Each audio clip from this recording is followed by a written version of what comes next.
Trigger warning. The following podcast discusses a range of issues connected to mental health, including depression, drug use, alcoholism, and suicide.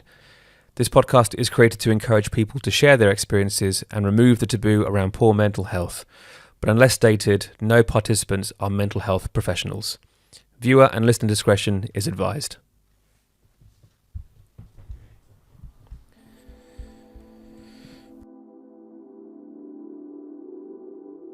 Hey everyone, my name is Matt and this is the Head Up podcast. Welcome to the first episode. Just to give you a bit of background and context as to what Head Up is and what this podcast is going to try and do. For those who know me, they will know that I have struggled with various mental health issues over my life and also had to deal with the fallout from other people's mental health issues, something that I think a lot of people can either relate to or understand from a friend's or a family perspective. One of my passions, well, my biggest passion in life is music, and it's where I've met most of my friends, it's where I've made most of my relationships, and it's where I feel most at home. So this podcast is going to be a series of interviews with artists that are playing at the Head Up show in December. That's December 2023. And also some other people that aren't involved but are still part of the music scene and have a thing or two to say about what's going on in the world today, and also how music is intrinsically linked with mental health. I won't bore you to tears with too much information because I'd like to get straight into the conversations, but just to give you a little bit of background as to why I started this podcast and why I started this event for the first time 5 years ago and now today. In December of 2013, myself and my friend Tom Diamond came across the unfortunate situation to discover that my best friend Johnny Smallwood had taken his own life. It's the second such instance in my life. My mother also took her own life in 2006, and there have been various people since then that have also done the same. And so it's given me a very fresh perspective on mental health, others and my own, and it's something that has sort of stayed with me ever since, really. I've come to terms with both of these losses in my life, completely different situations, completely different scenarios, but essentially the same outcome. And it's given me a healthy respect for other people's mental health, which has been a journey. It's not always been that way. I have had to learn things as I go along, and nobody's perfect. But one of the things that I wanted to try and do was to explore this link between music of all kinds and mental health. 5 years ago, on the 8th of December, we did the first Head Up event, which was held in Tunbridge Wells. Again, pretty much the same deal as this time round. 5 stages across town, lots of different types of music, and each one intrinsically linked with something to do with mental health. When I say mental health, I don't necessarily just mean depression and anxiety. Obviously, I also mean suicide, as I mentioned before, but it's also alcoholism, drug addiction, lots of other things that we'll get into as we have these course of interviews. One thing I want to say before we get into the first interview is that I really don't want this to be a case of a downer. I understand that this subject can be difficult to discuss. It can be seen as taboo, it can be seen as stigmatized in a way. The entire process of this, for me and hopefully for you, the listener as well, or the audience if you're watching this, is to not feel alone and to also understand other people's stories and perspectives and hopefully relate to them in some way. And also to encourage you to come to one of the 5 events that we're going to be putting on the 8th of December this year in Tunbridge Wells. There's something for everybody. The show that I'm looking after, Smallwood Stock, is dedicated to Johnny Smallwood, and it's more the heavy rock and punk and metal that I like and he loved. But there's also going to be singer-songwriter acoustic sets, rock and blues, there'll be some hip-hop rap, there'll be one of my favourite parts of the whole night will be vinyl tap, which is anything goes. If you check out our socials on Instagram, Facebook and elsewhere, you'll see posters for the events, information as to where they're taking place, whether they're ticketed or not, bits and bobs that you need to take into consideration. But by and large, there'll be affordable events for you to go to mix with like-minded people, listen to music that you want to, or even put on your own music if you're going to Vinyl Tap. What I'd like to try and do for this is raise money for charity and start the conversation and keep the conversation going about mental health and its links to music. So this first interview, who is the person that brought this to me in the first place, the idea of doing a podcast, is with a good friend of mine, Lee Willz, that was recorded recently. So let's go to that. So my guest today is Mr. Lee Willz. Lee, how are you? I'm good, thank you. You all right? I'm well, mate. I'm well. Thank you so much, A, for suggesting this as a podcast or an idea to do as part of Head Up, because this was your suggestion. And thank you also for being the first interview that we do. Not a problem. Pleasure, mate. Pleasure. The whole point of this series, as we've sort of mentioned at the top of this podcast, is to talk about the connection between mental health and music. Yeah. And the importance of that. And one thing to say before we get into any sort of situation, any detail in this, is that we're not professionals. No. We're just people that want to encourage others to share their experiences and not feel alone. And I think when you dropped me that message on Instagram, that voice note, I was standing waiting for a bus, and it hit me like a ton of bricks. I was like, shit, like this, I didn't know this, and because we have a shared experience in a way with situations, the fluidity with which you spoke about it was like, that's the message that I want this to be, that you can talk about it. Yeah. What prompted you to get to where you are now, where you potentially feel so comfortable and want to share your experience? It's been in the last year, I've been kind of like hiding behind a mask for a very, very long time. And behind music as well. None of my music's really ever been about, what I've gone through as a kid with my dad, and just everything in life really. Me being depressed myself and other things. And I had therapy recently, and it was talking therapy, and it was just one of the biggest healing processes I've ever been through. And I then went and got my hair cut like about 2 weeks after I'd finished my last therapy session. And I was in the barber shop, and normally when I'm in that sort of environment, I'm really like still behind this mask, and I'm just like acting like one of the lads and, doing the barbershop banter. And someone asked me how I was, and I was like, I ain't really been that good at the moment. And it just, like, I just truthfully answered that question. Whereas normally I go, yeah, I'm fine, mate. You're all right? What you been up to? What'd you do at the weekend? And because I'd done this talking therapy, it had really opened up this new thing for me. And I was just like answering questions truthfully and saying, I ain't actually been that good at the moment. Like, I've been doing this, doing that. And I was like, do you know what? That felt amazing. It felt amazing just to actually answer that question, like, truthfully. And everyone else then just joined in. So my barber started just going, oh yeah, just recently got a new house, all been a bit stressful. And the conversation was just so real as opposed to what it usually is. So that's just basically what I want to do going forward, just actually just say what's on my mind rather than hiding behind this mask.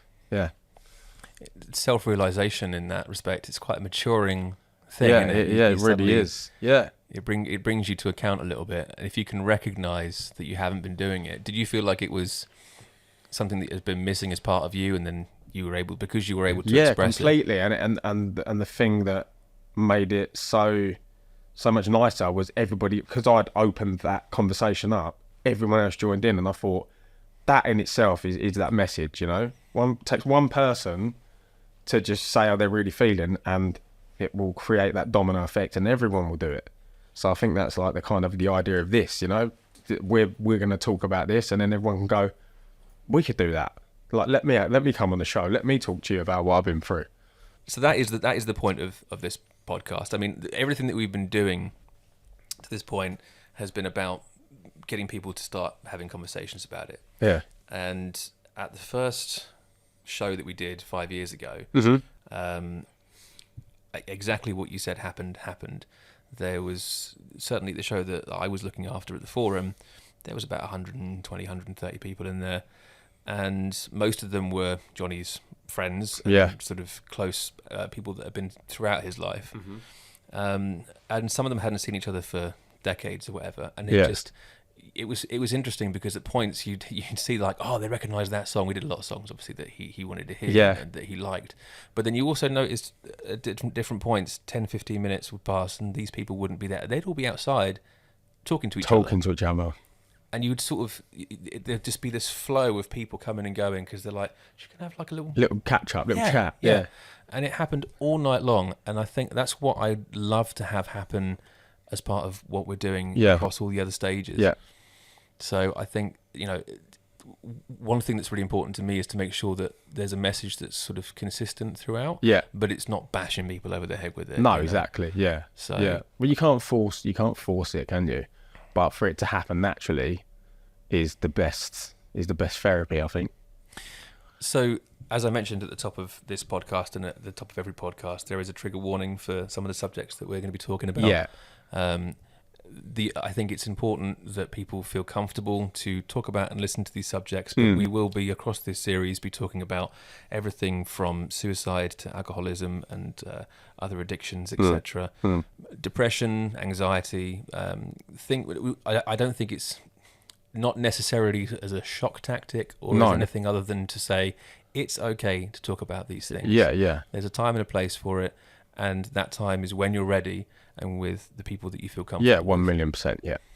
And your story about, you know, being in a situation like that, which could be quite a laddie place, being in a barber exactly. shop. You know, I think we've. Oh yeah, it always is. Yeah. Just normally there's a beer fridge and we're all having a beer on a Friday after work. Yeah. So for that, that was like a real eye-opening moment. The fact that I went in there and started that conversation and everyone followed, I was like, wow. I walked out of there just so mind-boggled. I was like, did that really just happen? So you mentioned to me previously that you started writing more music, which is something that you hadn't done for quite a while. Yeah. Inspired by sort of more recent events, but also potentially looking at other events as well. Yeah, so shall we start at the beginning? Let's go from the beginning, mate. So a lot of people that know me will know this, but so when I was about 12 years old, I was 12. I went through quite a rough time with my dad. He was really struggling with depression, anxiety, along with many other things, all triggered by all sorts of things, but we don't need to go into that. Sure. And basically both my sisters and my older brother had left home, so I was the only one there.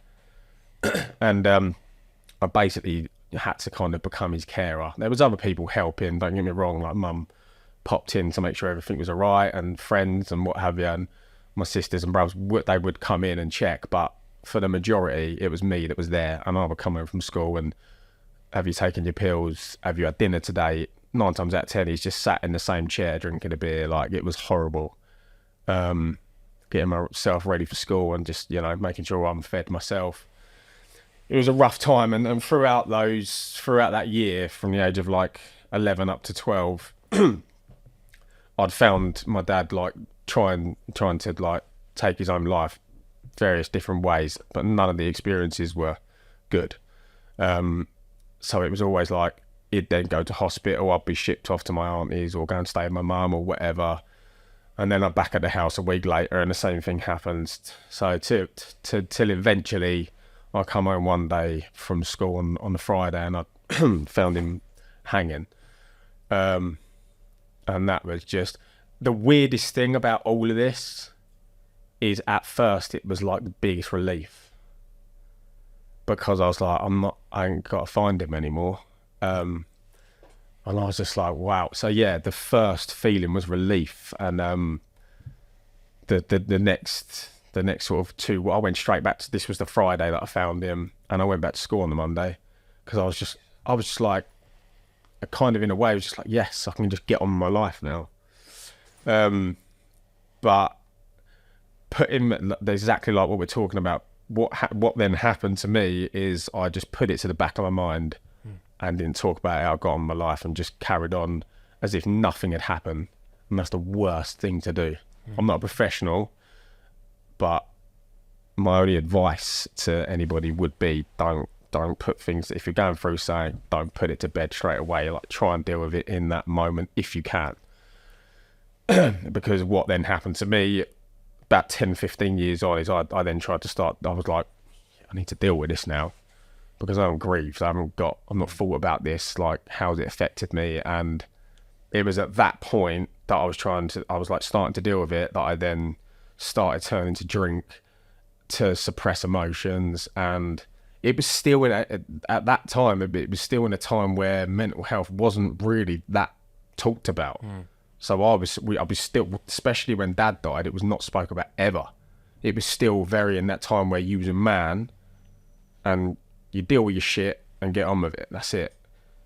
When I started trying to deal with it, it wasn't as bad. It was kind of spoke about. You go to your doctor, they'd say, oh, here's some pills, have some counselling, but it didn't really help. It weren't like, there wasn't things like we're doing now. Yeah. You know, it's really spoke about now, which is amazing. So when I then started dealing with it, you know, I didn't want to take pills because in my head, I felt like all the medication he was on made him worse. So I was like, well, I'm going to end up taking these pills and I'm going to end up doing what he done. So I didn't want that. So the next thing to turn to was alcohol. I'd already started drinking at like 14, 15 down the park with the lads, and it was making me feel amazing and forgetting about everything. So then when I started trying to deal with it, I was like, well, let's just drink then, because that makes me feel better. Then what happens when you start drinking and stuff, you don't know it, but you're becoming addicted to a substance, this alcohol, and you're becoming addicted to it. You don't even realise, because you're just thinking, well, it's anytime I feel shit, anytime I feel sad, angry, even happy, you just end up picking it up, because it's, oh, let's celebrate. Oh, I'm angry, drink. I'm sad, drink. And then you wake up in the morning, you feel 10 times worse. But so then I went through like a really, really tough patch. But in the mix of all this, the only time I ever felt okay, or I wouldn't say amazing, but okay, was I started writing poetry just after Dad died. So we'll go back a little bit.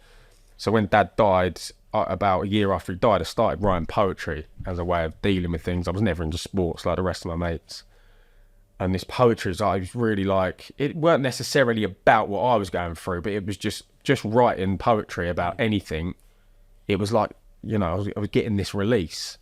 And then as time went on, I started then rapping, which I still do now, but not how I did it then. And that was the avenue into music. And then one of my good friends, Danny Who, he took me under his wing and introduced me to a lot of people in Tunbridge Wells, and then I've met you for... Shout out to Danny Who. Let's not go there. But yeah, man. So obviously then coming into the music scene and I used to do stuff with Isaac. Yeah. And Jack Mackey, who's going to be playing at the festival. And are we calling it a festival? What is it? Yeah, essentially, yeah. I'm calling it a community mental health event because I'm very wanky like that. We work in marketing, but it's a festival. But there was just this amazing group of people that I met, like yourself and Isaac and just everyone, and we was all just doing this music, and it was just amazing. I was getting this crazy release from it, and it was like helping me a lot. But essentially I was still kind of hiding. That then became another mask for me. The drink kind of slowed down. I was still drinking, but I had this other thing that was helping me, but I still kind of hid behind it because I kind of became, and I'm quite comfortable with saying this now, I was an egotistic prick. Okay. Because I kind of hid behind this like whole like, a lot of people started to know about certain people and myself, who we was, what we was up to. We had music out and we was doing okay, and it kind of got to my head a bit, and that was the next mask that I put on, because I was like, it's like I'm fine, like everyone knows me, and when I go out I get in places for free and blah blah blah blah blah. So that was like another mask, which was again a horrible place to be, because then what happens is when things don't start going right and not many people are talking to you anymore and recognising you and doing all these things, you go, that don't work anymore. So what do I do next? Go back to the drink. So then I start drinking more. So then going into my 20s, I'm really like, I've stopped doing music. I'm giving up on projects. I fell out of a lot of people through it because I was like, just getting back in the studio, Lee, and I'm like, no. Like, I can't. Like, it's not working. It's not going the way I wanted it to go. So, no. So I kind of gave up on it, gave up on myself. And then so into my 20s, right up till like my later 20s, I was just drinking, just going out, not going to work much. Yeah.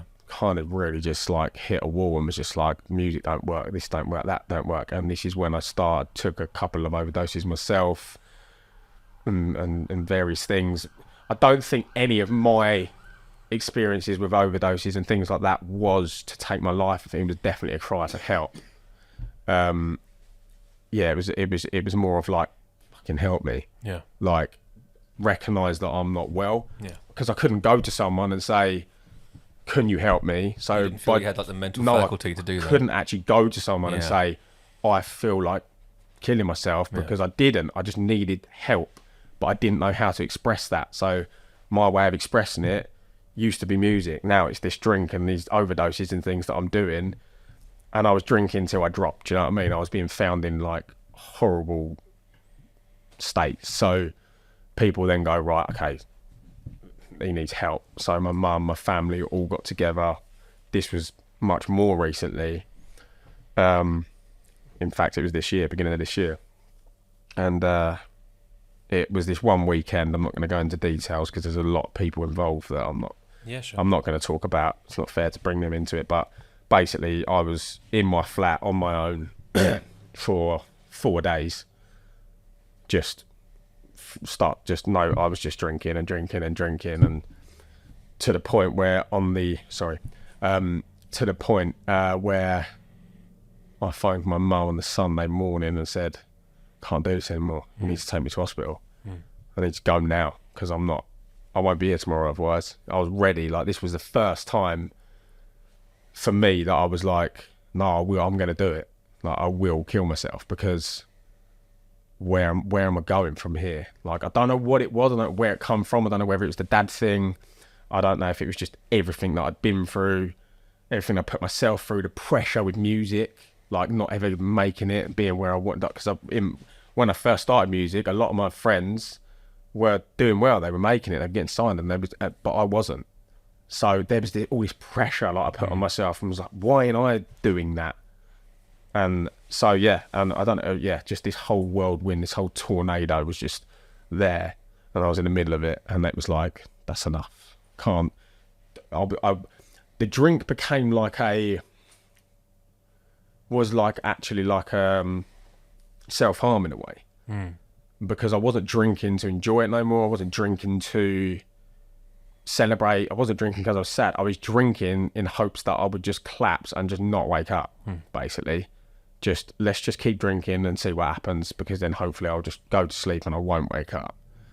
And I was most nights I was thinking that, like, you know, I didn't have the guts to actually go and take my life like my dad did. That took a lot of fucking guts. Let's be honest with suicide, right?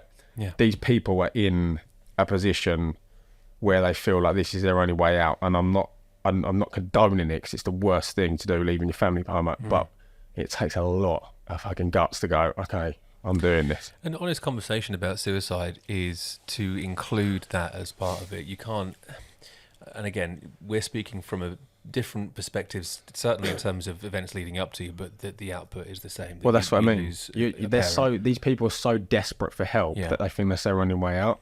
The best way that it was described to me was that you get yourself into a position where the preservation of life, which is at the core of every instinct that within you, is taken away. Yeah. You can override the most basic natural instinct in yourself to survive. Yeah.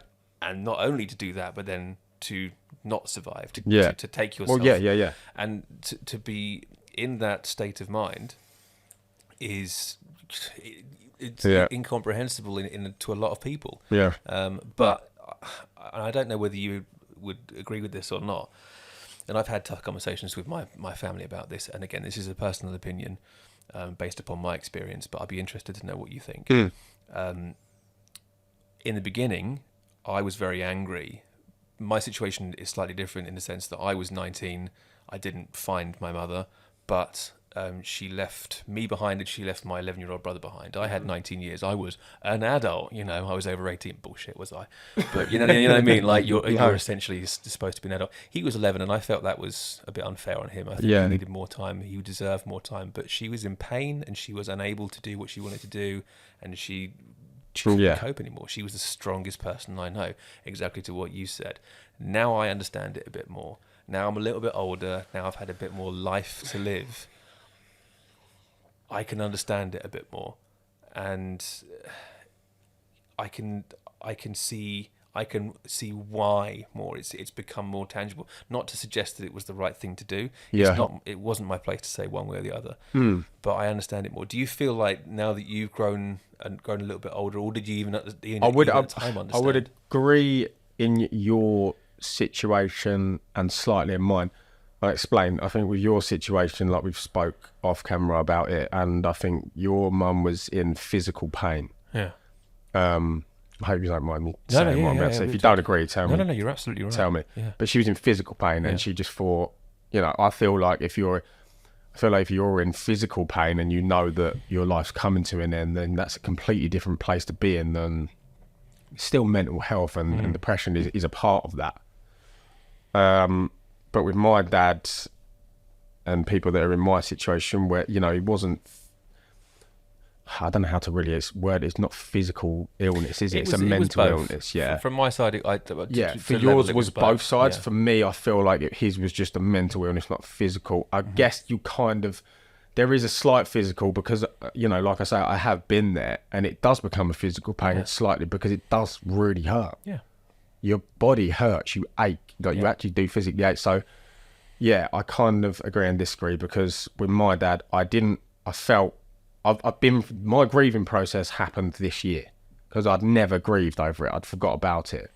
And my therapist said to me, you need to be angry at him. That's the first part of your grieving process. You can't just be like, oh, it's okay that you've done that, because it's not. You left 4 kids behind. You left a family behind. You didn't leave us really a great deal. So, yeah, as much as I feel sorry for him that he was going through this pain, I just feel I'm in a position where I now have kids and they are my reason for living. Yeah. I look at my son and I look at my daughter and I just think, well, if I leave you, what have you got? Like, I need to be able to teach you. I need to show you all the things that I wasn't taught. I've had to learn all this myself, essentially. I've had friends and, my mum's still around and my family, and especially my sister Laura, has helped me a huge amount. But I've had to figure a lot of things out by myself. So I don't want that for my kids. No. So. Do you feel though that so and that being the way that it is, and those are the cards that you've been dealt, etc. Yeah. The positive that can come out of any of this is that by hook or by crook and by going through the shit that you've been through, not to do that to your children. 1,000,000%. You strive to make sure that 1,000,000%. Absolutely. I think the opposite of there's always a positive in things. That's how I try and look at things now as well, because I always used to just see life as negative and I never saw the good in anything. I kind of thought, well, you either make it or you don't. But I don't mean famous, but you either do something with your life or you don't. You become nothing. But it's not. If you work hard at yourself, as in with mental health as well, if you work at it and you do talk when you're ready and do everything that I've been doing for the last year and working on myself, and then coming on to the new music I've been writing, which is all about what I've been through. It's about addiction and mental health and everything. Again, I'm not giving any advice to anyone in this music. It's just my personal experience.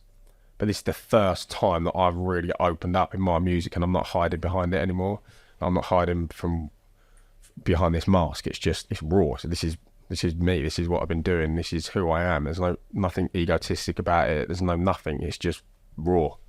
So let's talk about the connection between music and mental health, which, as I say, is the core of this podcast. And thanks also for sharing all of that. I think it's an important catharsis to do that and to share opinions back and forth. And like you say, not everyone's experience is the same. No. Well, the outcome is, you've lost a person, you lost a parent, you lost a friend, whatever it might be. Yeah.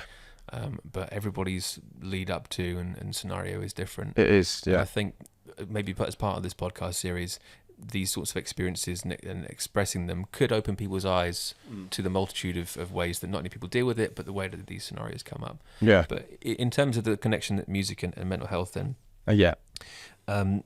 you said that you sort of stepped away from doing music because you got sort of trapped in Yeah. a certain element of the fame of it, or of Yeah, the perceived fame of it. Yeah, I was just depressed about a lot of things. It was music, it was dad, it was everything. Me not being where I wanted to be in life. It was just, like I said, this whole tornado. And I just thought, yeah, during that time, which has been, there's been drips and drabs. I've put out a few bits, but they've just not been about anything. It's just the sake of, I wrote a song, I thought, I'll put it out, see what happens. There was nothing, there was no passion in it at all. This time it's a bit more of a concerted effort, Yeah. and it focuses on these things. Tell me about the being in the studio and doing all that sort of stuff, and then what it is that you want to try and get out. So will this be your first live performance? This is my first live performance as Lee Willz again for a long time. A lot of what I've been doing recently is just like covers, and still great. I still love performing. It's still a release. I still love doing it. I still love just seeing people having a good time and smiling and singing along. But yeah, I basically started. After I'd had all this therapy and that, me and my partner, along with some family and friends, went to Greece, and I was like, right, this is going to be amazing. Like, I'm going to go and just chill for 2 weeks. But what happened when I got there? My brain come alive again, and I realised how much I loved writing music, not for anybody else, for me. Yeah. That's when I first started this poetry, when I was this little kid, 13, going through shit. Then it was for nobody. And I was back in that place. I was back in this place where I was like, I'm going to talk about this for me, because it's like, people sometimes keep a diary. This is my diary. So I started writing I was picking up my guitar and finding just beats on the internet and just writing various bits. And it just, I feel like it's the best thing I've ever written in my life, and I'm proud of it, and I can't wait for people to listen to it. And yeah, it's what I'm going to be singing for the first time live, showing it to everyone, and I'm hopefully going to have it ready to release by then as well. But again, like, I want to put it out so that people can listen to it and hopefully relate to it and hopefully get some kind of help from it. But essentially, I'm releasing it for me. I know it sounds quite It's as important as anything, man. Yeah. But I'm back in a place of music where I was when I was this 13-year-old kid, and when I first started writing this poetry, the insane release and it felt so like relieving. Just writing. It's 6 tracks. It's not a lot, but each track was a different pain, a different experience, and once I'd written it, I've started recording it. Not all of it's done yet, but it's like writing it was the first relief, and then recording it. And once I was listening back to it, it was helping me listen back to my own music. I was like, because I think with writing, it's insane, because I don't know about anybody else that writes. When I'm writing, it just happens so organically. Yeah. Especially when you've got a story, when it is real, when it's raw. You know, back when I was doing the rap music and stuff, it was like about being in the club and being with girls and money, and I didn't have none of that. This is real, and the release that I've got from it is insane. So, yes, I think in terms of writing, I think everyone has a certain catharsis with that. I think a lot of people do things in a different way sometimes, though, don't they? I don't think there's a specific way that it's supposed to be done. I think everyone has their ways that it happens for them. But yeah, mine was just very, very, very organic, and it was coming from a real place as opposed to this mask that I used to put on. You know, this fake Lee Willz that was just talking about stuff to cover up how I was really feeling. I think the other interesting thing about that is as well that someone said to me the other day, like, I saw a quote somewhere that talked about musicians, and it was like, oh, do you do things for fans? You know, do you write for fans, or do you write for yourself? And someone responded and said, well, the first fan is yourself. Yeah. Because you're the first person that gets to listen to it, and if it passes your test, then it does something for you, and you're writing in the way that you're suggesting, rather than just for hits or pops or whatever. It has to pass a certain criteria, doesn't it? Of course. I think I'd certainly like. It's another thing. A lot of other people, I'm my own worst critique. Yeah. So if it gets past you, so I'm happy for it to come out. You know, there's things I listen back to now and think, bloody hell, what was that? Hey, but it's all a learning curve, man. Yeah. So I'm really happy with where I'm at the moment with my head and just where I'm at in life. To be honest. Thank you so much for agreeing to be part of the show. So you're with Jack here. We're actually in the gin? It's right behind me. The Fontil It's the Fonthill Gym Gym Box tap room and open as well. So just in case as you guys will see and hear this, it's next to the George. So you'll be here with Jack. Yeah. I think we're going to add one more person to that bill as well. So Awesome. it's a three-way dance, if you will. But yeah, I'm just very glad that Jack suggested to put you on there. B, that you're in a place where you are releasing music and it's got that connection for you. C, for you suggesting we do these podcasts. No, mate, honestly, we'll do many more. It's another bit of therapy for me. Thanks so much for being here, mate. All the best, and we'll see you on Friday the 8th. Awesome. Can't wait, mate. Thank you. I really enjoyed talking to Lee about all of those subjects. I think it's a very important conversation to have, and it's also interesting to speak to somebody who's lost a parent through suicide, but through very different circumstances.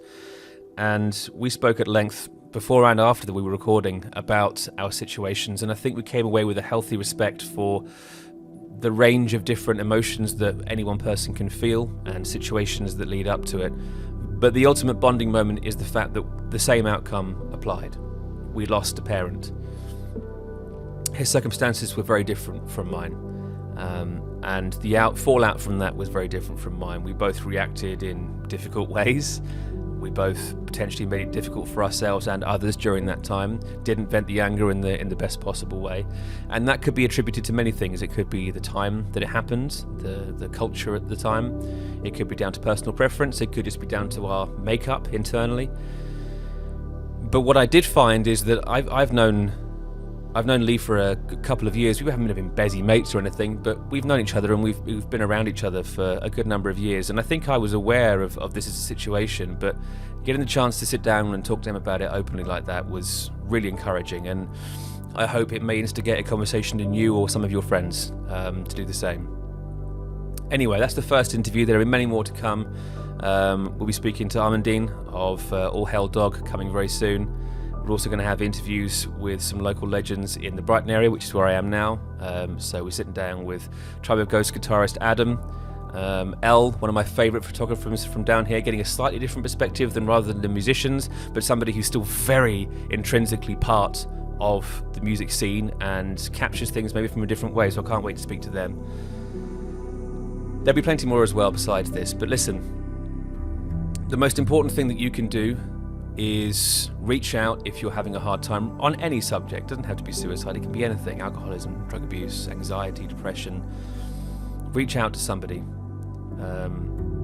Make that first step, even if you think it's futile. You never know what the answer's going to be, you never know what the outcome's going to be. We hope to see you at one of our shows. We hope you'll help us raise some money and make some good times. I know that everyone's working really hard behind the scenes to make this work, so please get involved and look out for the next podcast that should be coming at some point in the next week or so. Thank you.